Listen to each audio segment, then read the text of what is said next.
Alright, so now we're up here in Blender. We're gonna kick off our asset creation section of the course. In this section, we're gonna be creating some trees, rocks, and landscapes. And in the next one, which is the grass and foliage creation, we're gonna create some grass and foliage for it. Also, I'm gonna be deep diving into my workflow for it. So of course, we're gonna go from Blender to ZBrush to Substance Painter to Unreal, and then inside Unreal we'll create the corresponding material for our assets. So right now we've got Jim over here. Jim is our UE4 mannequin. He is 1.8 meters tall, so a bit on the tall side. We're using him for scale. This doesn't need to be a UE4 mannequin. This can be a cube, for example. That is almost the right size. We could use this cube, 1.8, 1.8, both are the same height. We're just gonna leave Jim over here on the side and start making a tree. We're gonna be making a tree right now. So you could use Speed Tree or Grow 3D or any other tree creating, like tree generating software. But I'm just gonna show you how to do it in Blender. So mesh, go to add mesh and add a plane. Let's press tab. Press Alt-M and merge at center. Great. Now we press Control-Tab and go to Vertex Selection, and you can see we have one vertex over here. Press Tab again or go back to Object Mode so we can move it. And I'm just going to put it at the 0 of the world so that it's completely centered. Click on it again, go to Tab, Control-Tab, Vertex again. If this is a bit too fast, all that I've done so far is add in a plane, merge it to a vertex, put it to 0 of the world, and now we're going to start working. So we press tab to go back to object or edit mode. We are editing this now. So we click on the modifiers, our modifier stack over here, and we're going to add a skin modifier. And under that, we're going to add a subdivision surface modifier. Great. I don't remember if the order is correct on these ones, but we're gonna see.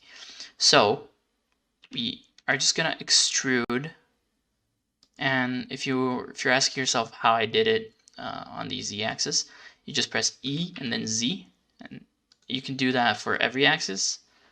You could do it for the x-axis, E and X. You could do it for the y-axis. Anyway. Right now, what we have is essentially a tree trunk. So if you want to scale or downscale this, you press Control A and drag it. Let's have this as our root, like main root. And yeah. So let's make a tree. Now, in this step, you could have a picture of a tree or a 2D concept of a tree behind us, and just do it, just mirror it, or rather do the same, trace it basically, like you would do a drawing. We're not going to do that. Let's just come up with a shape. And I don't know, I'm going to make a skinnier tree. Like a skinny tree. Yeah. Let's go like this. And you could go over here to subdivision and increase the samples. We're not going to do that just yet. I think it's fine.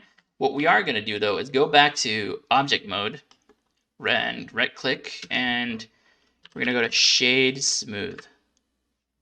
And you got to do that. In fact, you got to do that in edit mode. So let's go back to edit mode, press tab again, and select everything using A. Shade smooth.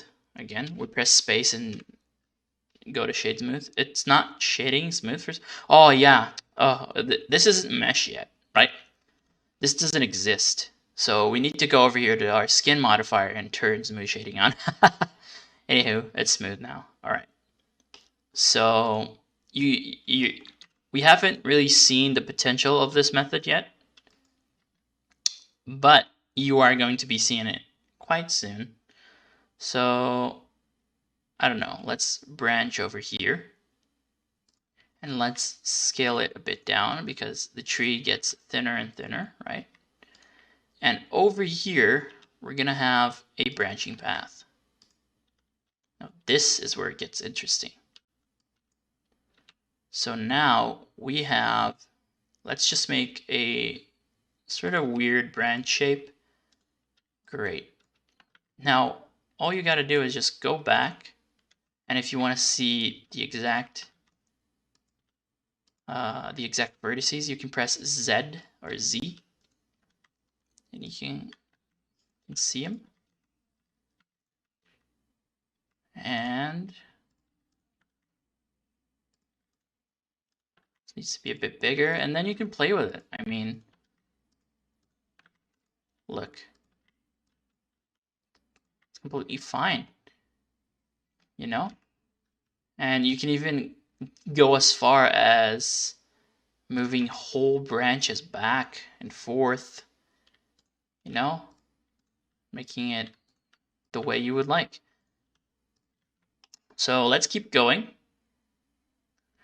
And up here, let's just select this. And if you want to go to the Z view, that's completely fine. So we can do it like this. And then let's branch it.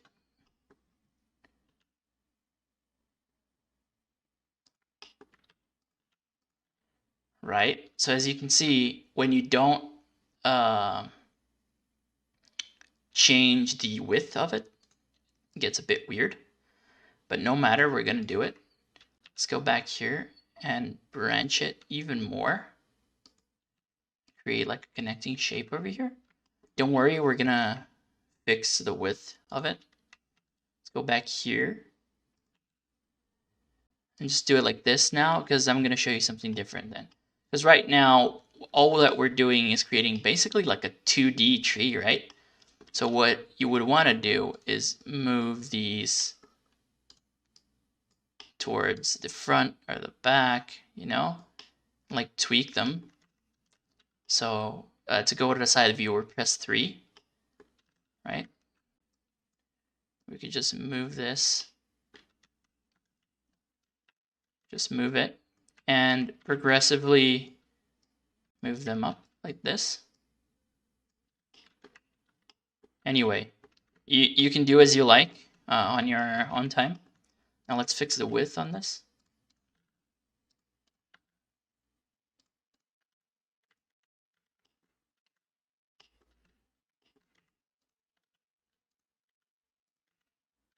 Now sometimes when you get too close, you get these artifacts. Just move it around so yeah, see, like you don't want this kind of pinching to happen.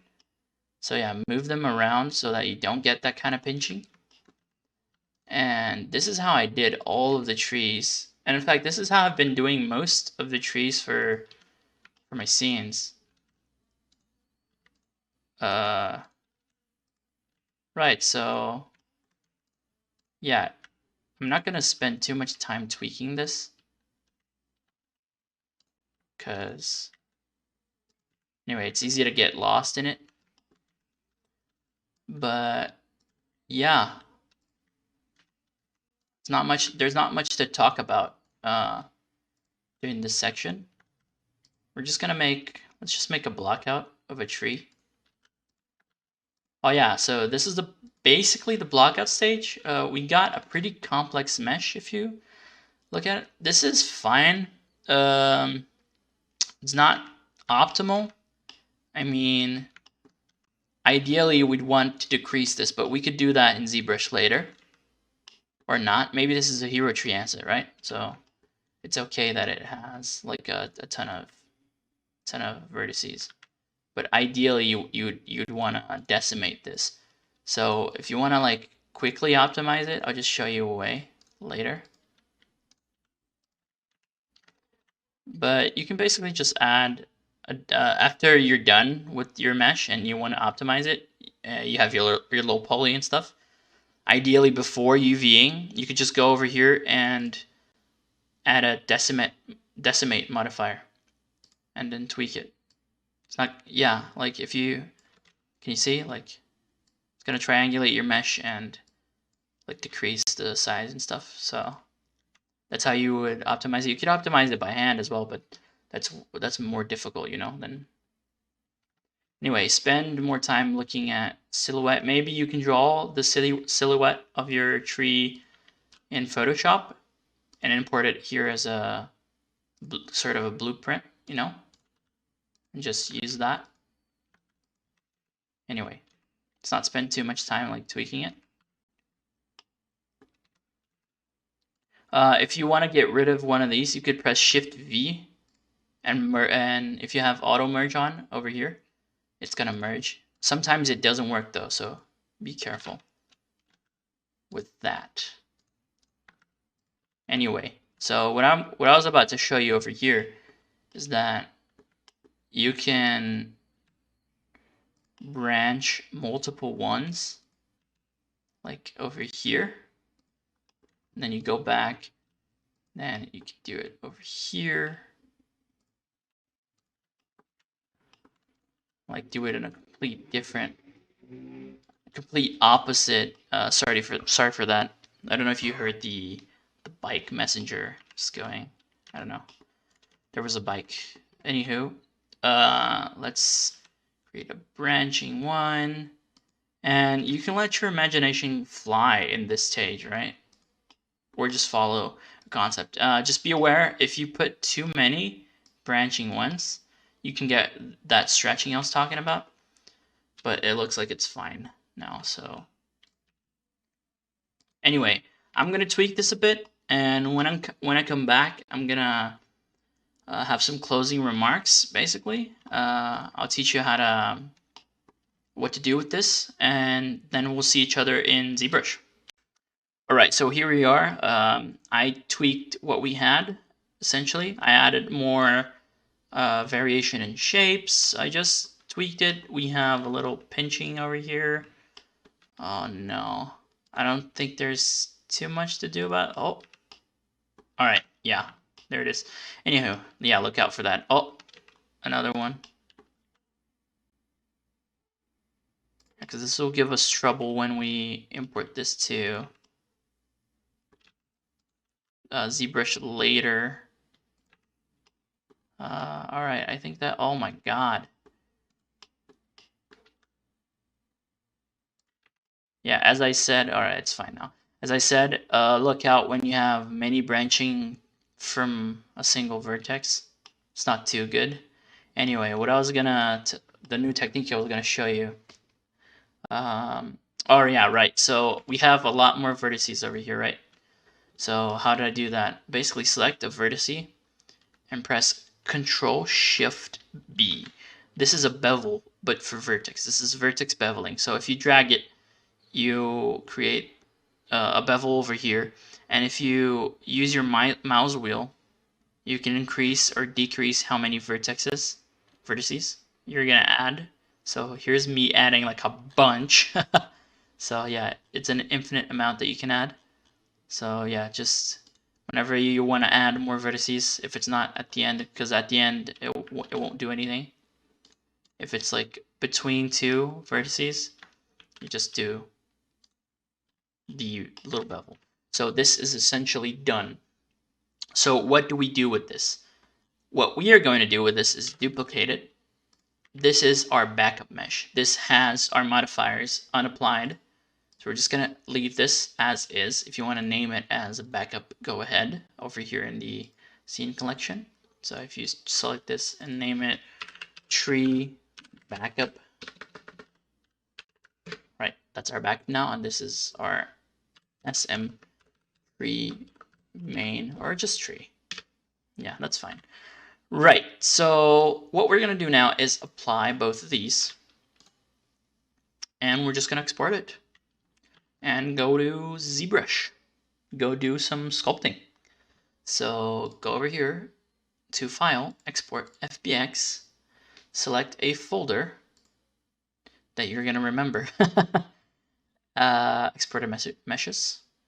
And we're just going to go SM underline tree.